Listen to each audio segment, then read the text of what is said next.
So class आज हम लोग कर रहे हैं क्लास 8 मैथ्स का चैप्टर नंबर 10 डिस्कस। चैप्टर का नाम है विजुअलाइजिंग सॉलिड शेप्स। देखिए इन्होंने कहा विजुअलाइजिंग का मतलब होता है विजुअलाइज करना, उसको इमेजिन करना, इमेजिन करते हुए देखना, उसको हम कहते हैं विजुअलाइज। किसको विजुअलाइज करना है? सॉलिड शेप्स को।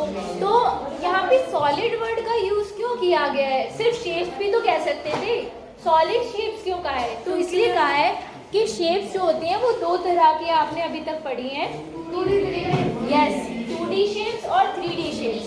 अगर मैंने ये प्लेन सरफेस है, इस प्लेन सरफेस के ऊपर मैंने ये बनाया, this is a 2D circle, it's a circle and circle is a 2D shape. लेकिन जब मैं बात करती हूँ, यशिका ने ये बनाया है प्रोजेक्ट, इसमें से मैंने कुछ चीज़ें हटा ली हैं, अभी वो मैं आपको वैसे दिखाऊंगी। जब मैं बात करती हूँ इसकी, ये भी देखने से सामने से देखोगे सर्कुलर ही लगेगा, बट ये 3D है। You can hold it in your hand, this is tangible. Tangible मतलब इंग्लिश में पढ़ा होगा, टेंजिबल किसे कहते हैं? वन वर्ड सब्स्टिट्यूशन में पढ़ा होगा आपने इंग्लिश में। Things which can be touched, वो चीजें जिन्हें छू सकते हैं, उन चीजों को इंग्लिश में हम कहते हैं टेंजिबल। ठीक है, so this is tangible, okay. But circle is 2D shape, you can not hold this thing in your hand, right? बिल्कुल इसी तरीके से क्या आप मुझे कुछ और 2D शेप्स बता सकते हो? स्क्वायर। देखो स्क्वायर एक 2D शेप है ना? अगर आपको इसे 3D में बनाना हो तो ये क्या बनेगा? जैसे ये स्क्वायर बनेगा, ये क्या बनेगा? आपको क्या लगता है? यस, स्क्वायर को अगर 6 साइड्स लो, 6 स्क्वायर्स लो और उन्हें अटैच कर दो तो एक 3D शेप बनकर आएगी। लास्ट बेंच, जो भी आप कर रहे हो वो बंद कर दीजिए प्लीज, यहाँ ध्यान दो। This is a 3D shape. Yes, आपके पास भी है।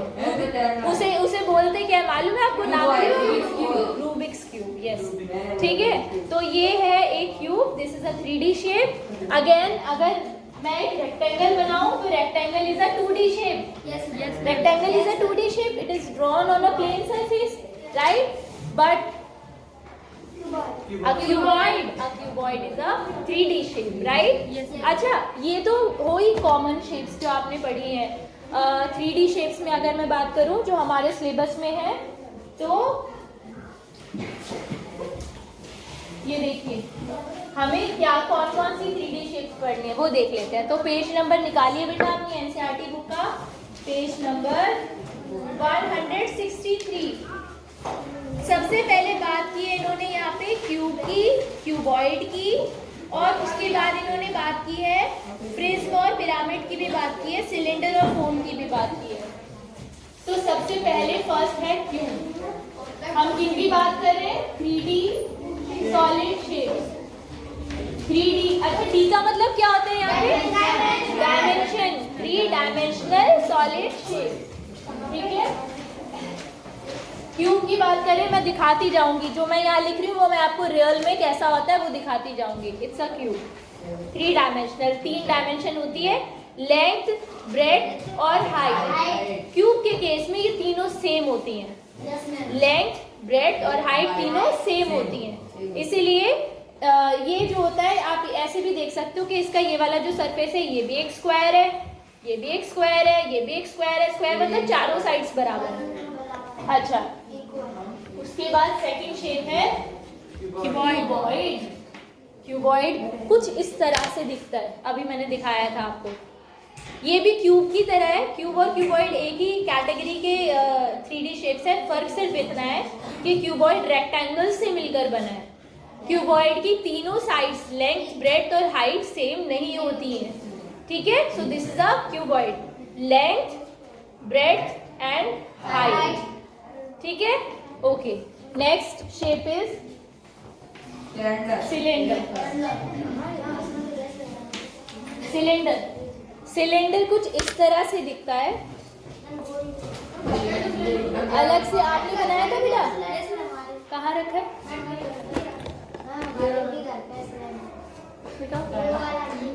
ये देखिए, ये प्रॉपरली सर्कुलर तो नहीं दिख रहा है यहाँ से, देखिए दिस इज अ सिलेंडर, ये आपने बहुत कॉमन शेप है, आपने बहुत देखी होगी। आपके हाथ में जो पेन है वो भी सिलेंड्रिकल है ना, बॉटल भी सिलेंड्रिकल, एग्जैक्टली। तो ये सिलेंड्रिकल शेप है। ये देखो ये इसका कर्व्ड सरफेस होता है, ये वाला जो पार्ट है ना ये कर्व्ड सरफेस बोलते हैं, कर्व्ड, ठीक है। और ये फ्लैट सरफेसेस है, दोनों तरफ क्या अटैच है, इसके दोनों तरफ सर्कल्स अटैच है यहाँ पर और यहाँ पर। ये बेसिकली क्लोज्ड सिलेंडर है, बंद पूरी तरह से। हॉलो, अगर ये खुला होता दोनों तरफ से तो इसे हम कहते हैं हॉलो सिलेंडर। बात आगे समझ में, सिलेंडर समझ में आ गया कैसा होता है।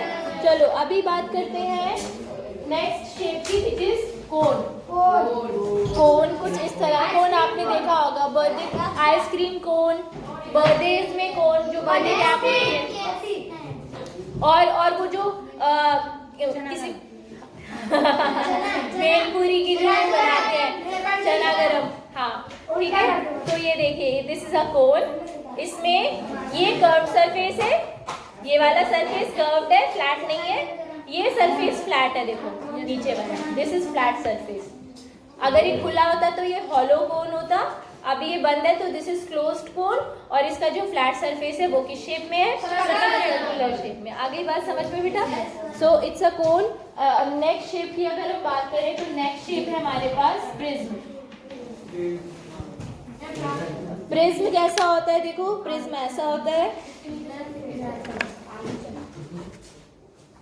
देखिए प्रिज्म और पिरामिड। एक बार पेज नंबर खोलो जरा, पेज नंबर 165। इसमें प्रिज्म और पिरामिड की ना एक डेफिनेशन दी हुई है। वी से पढ़ेंगे, we say that prism is a polyhedron. अभी मैं बताऊंगी पॉलीहेड्रॉन किसे कहते हैं। Prism is a polyhedron whose base and top are congruent polygons and whose other faces यानी lateral surfaces are parallelogram in shape। देखो अभी जैसे इन्होंने ये प्रिज्म बनाया, प्रिज्म किसी भी तरह, आपको पता है ये जो क्यूबॉइड है this is also a kind of prism. Cube भी एक तरह का प्रिज्म होता है, ठीक है। अभी मैं बताती हूँ प्रिज्म की डेफिनेशन ये थी कि जिसके टॉप और बॉटम वो तो हो सेम कॉन्ग्रेंट शेप, कोई भी कॉन्ग्रेंट पॉलीगन। पॉलीगन समझते हो ना, ट्राइंगल, ट्राइंगल से ऊपर के जितने भी शेप्स होते हैं, तीन साइड से ऊपर के जितने भी शेप्स हैं सब पॉलीगन होते हैं। कॉन्ग्रेंट पॉलीगन का मतलब है जो शेप यहाँ बनी है वही शेप नीचे होनी चाहिए, जो टॉप है और जो बॉटम है वो सेम है। कॉन्ग्रेंट शेप कोई भी शेप हो सकती है, ये स्क्वायर भी हो सकता था जैसे कि इसमें होता है, देखो जैसे इसमें होता है। ये ऊपर वाली शेप कैसी है, क्वाड्रिलेटरल, नीचे वाली भी क्वाड्रिलेटरल है। इसमें कैसी है ऊपर वाली शेप, ट्राइंगल, वो नहीं है बेटा, वो सर्कुलर है। Circle is not a polygon, ये नहीं हो सकता, दिस इज सिलेंडर, ठीक है। अच्छा ये शेप ऊपर और नीचे की दोनों top and bottom both are congruent polygons. आगे डेफिनेशन में क्या बोला है प्रिज्म की डेफिनेशन में कि लेटरल सरफेसेस जो होते हैं वो पैरेललोग्राम्स होते हैं। लेटरल मतलब साइड वाले सरफेसेस। अब जरा सिर्फ ये इसको छोड़ो, ये वाली शेप देखो, ये वाली साइड वाली, क्या ये पैरेललोग्राम है? यस। क्या ये वाली साइड पैरेललोग्राम है? क्या ये वाली साइड पैरेललोग्राम है? So this is a prism. Easy है ना समझना? समझ में आया? हाँ, ज्योमेट्री बॉक्स भी प्रिज्म हो गया। यही तभी तो मैंने आपको बताया कि क्यूब और क्यूबॉइड भी प्रिज्म ही होते हैं। हाँ ठीक है। टॉप और बॉटम कोई भी पॉलीगन हो सकता है, कॉन्ग्रुएंट पॉलीगन, और साइड की जो शेप्स हैं वो पैरेललोग्राम होनी चाहिए। आप बोलोगे मैम यहाँ तो हमें ये पैरेललोग्राम जैसा लग रहा है, लेकिन आपने क्यूबॉइड जब बोला तो क्यूबॉइड में जो ये साइड वाली है लेटरल सरफेसेस, ये तो हमें रेक्टेंगल लग रही हैं, तो मैं कहूँगी रेक्टेंगल भी तो पैरेललोग्राम ही होता है। आ गया समझ में? ठीक है। सो प्रिज्म अच्छे से सबको समझ में आ गया। ग्लास की स्लैब, आप जब थोड़े से बड़े हो जाओगे, आप लोग 11th क्लास में जाओगे, 9th 10th में जाओगे, 10th क्लास में एक चैप्टर है लाइट, उसमें आप स्पेक्ट्रम ऑफ लाइट के बारे में पढ़ोगे। वहां पे आप प्रिज्म को यूज करना सीखोगे।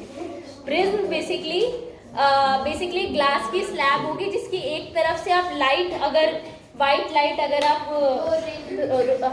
वाइट लाइट अगर एक तरफ से आप निकालोगे उसके थ्रू, तो उसके थ्रू पास होगा लाइट पूरे स्पेक्ट्रम में। वाइट लाइट कितने कलर से मिलकर बनती है?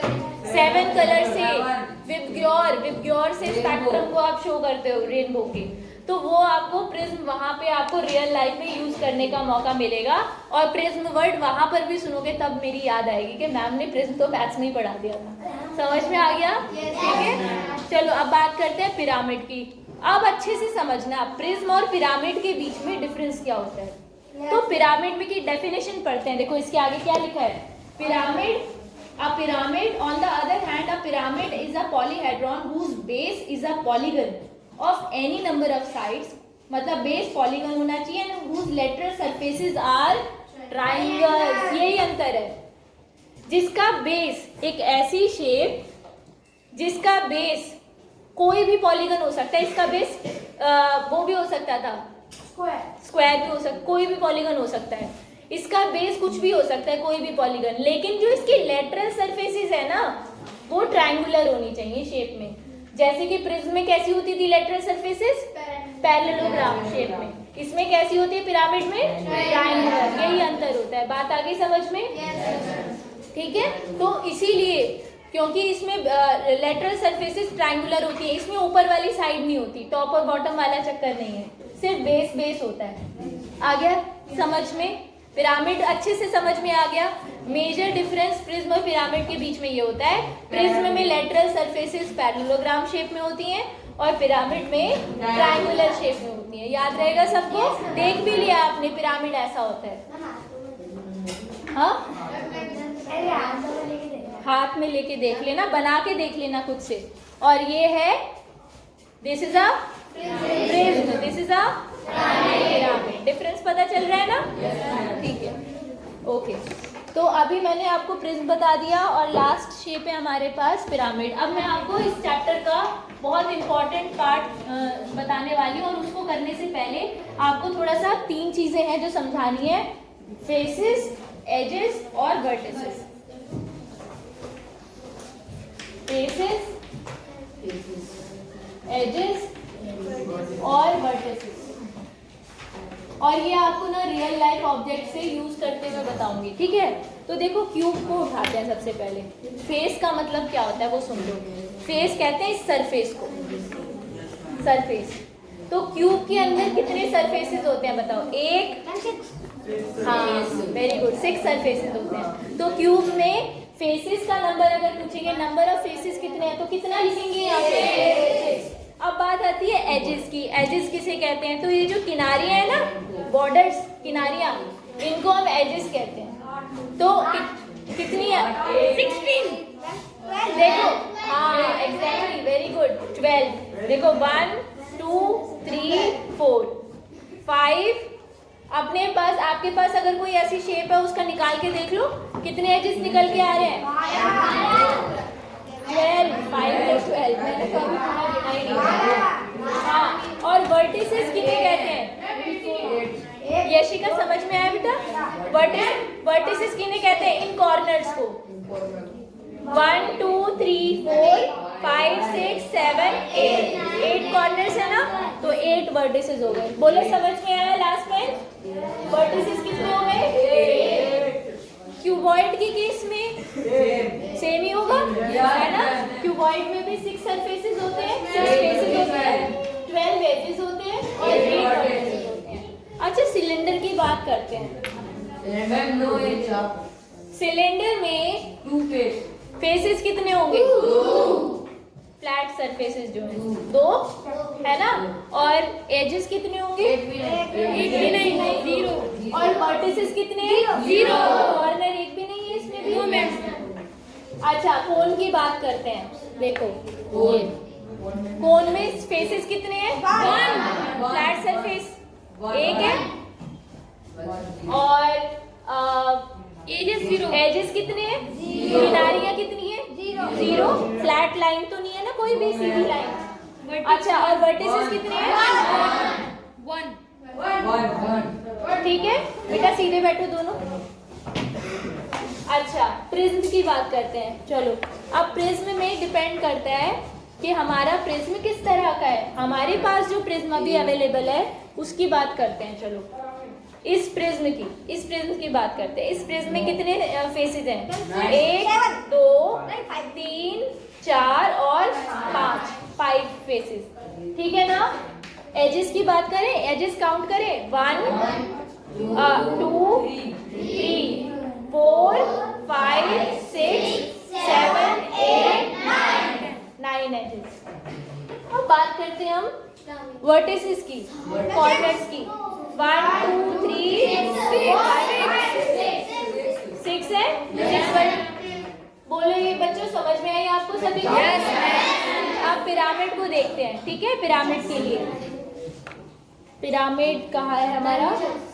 ये रहा, ये पिरामिड है। देखो पिरामिड में फेसेस कितने हैं, काउंट करते हैं। फ्लैट फेसेस 1, इधर लास्ट बेंच ध्यान दो बेटा, 1 2 3 4 4 है ना फ्लैट सरफेसेस। देखो 1 2 3 4,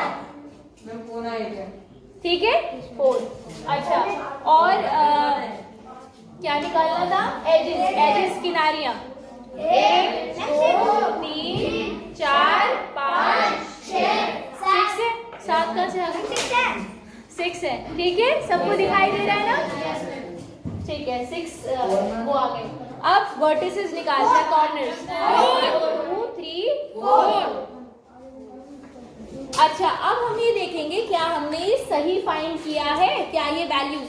तो इसके लिए मैं आपको बताती हूँ, जितने भी 3D शेप्स होते हैं, जितने भी हमारे पास ये 3D सॉलिड्स हैं, इन पर एक रूल अप्लाई होता है, उसको हम कहते हैं यूलर्स फॉर्मूला। यूलर्स फॉर्मूला वही आपको पढ़ना है मेन। तो यहाँ मैं साइड में समझा दूँ, इधर बुक में देखो बेटा, पेज नंबर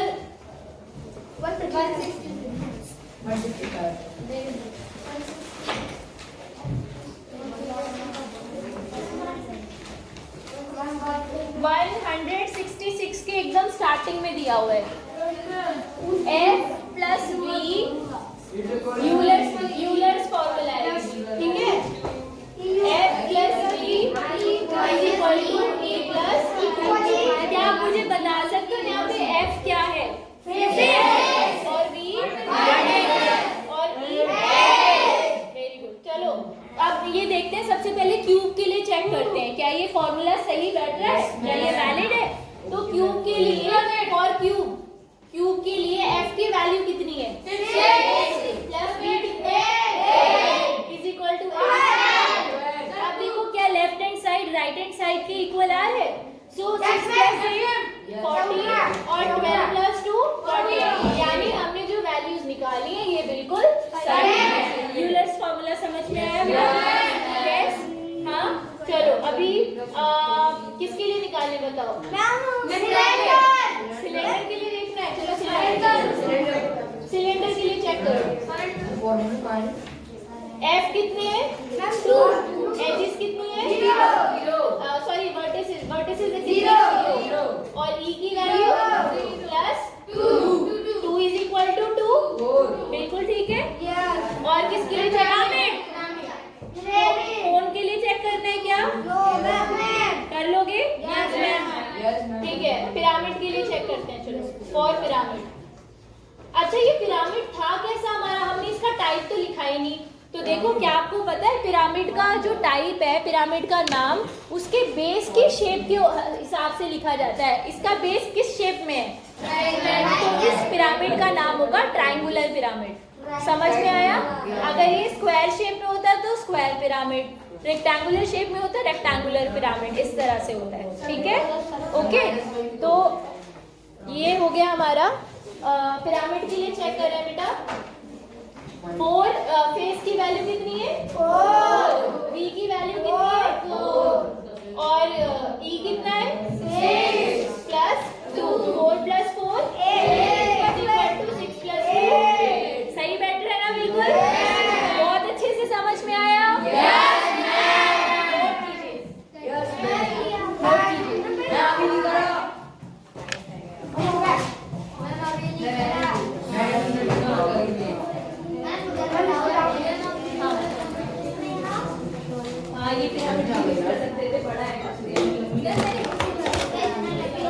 मैंने देखा है। ये देखिए एक पिरामिड इन्होंने, क्या नाम है, स्नेहा ने भी बनाया है। ये थोड़ा बड़ा है शेप में। ये किस तरह का पिरामिड है? Triangular pyramid. चलो एक टास्क दे रही हूँ, ट्रायंगुलर पिरामिड के अलावा भी अगर कोई पिरामिड बन सकते हैं तो आप बना के लेकर आना, ठीक है? सर्कुलर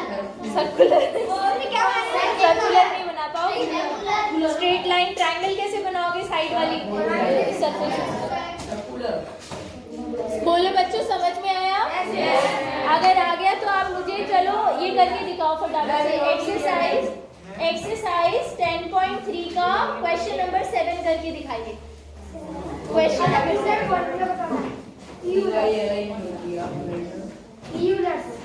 एक चीज और आपको बतानी है, अभी जो मैं आपको बताना रह गया है वो है पॉलीहेड्रॉन्स किन्हें कहते हैं। What are polyhedrons?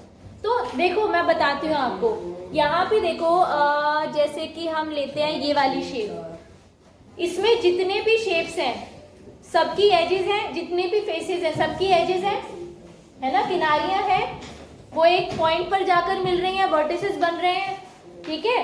तो जितनी भी इसके फेसेस हैं वो एक तरह के पॉलीगन है। देखो ये वाली शेप भी एक पॉलीगन है, ये वाला फेस भी एक पॉलीगन है, ये भी एक पॉलीगन है। लेकिन अगर आप बात करो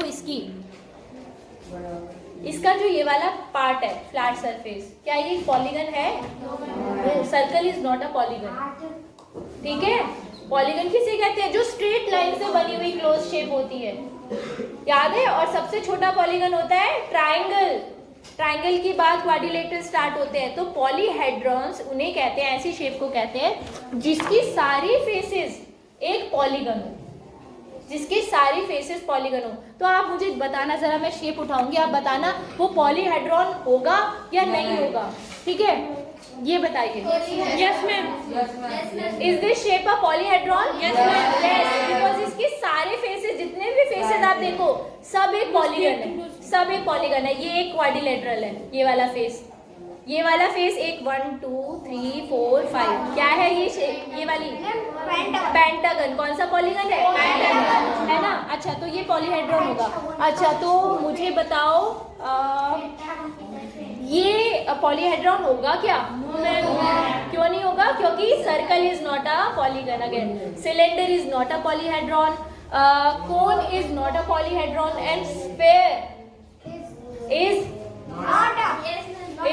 is a polyhedron or is not a polyhedron? Not polyhedron. It's not a polyhedron because sphere is made up of many circles, right? So it does not have any flat surface, ना? It is not made up of polygons. Sphere जो है polygon से मिलकर नहीं बन रहा है। समझ में आ गया? पॉलीहेड्रॉन उन शेप्स को कहते हैं जिसके सारे सरफेसेस पॉलीगन्स होते हैं। क्लियर? ओके?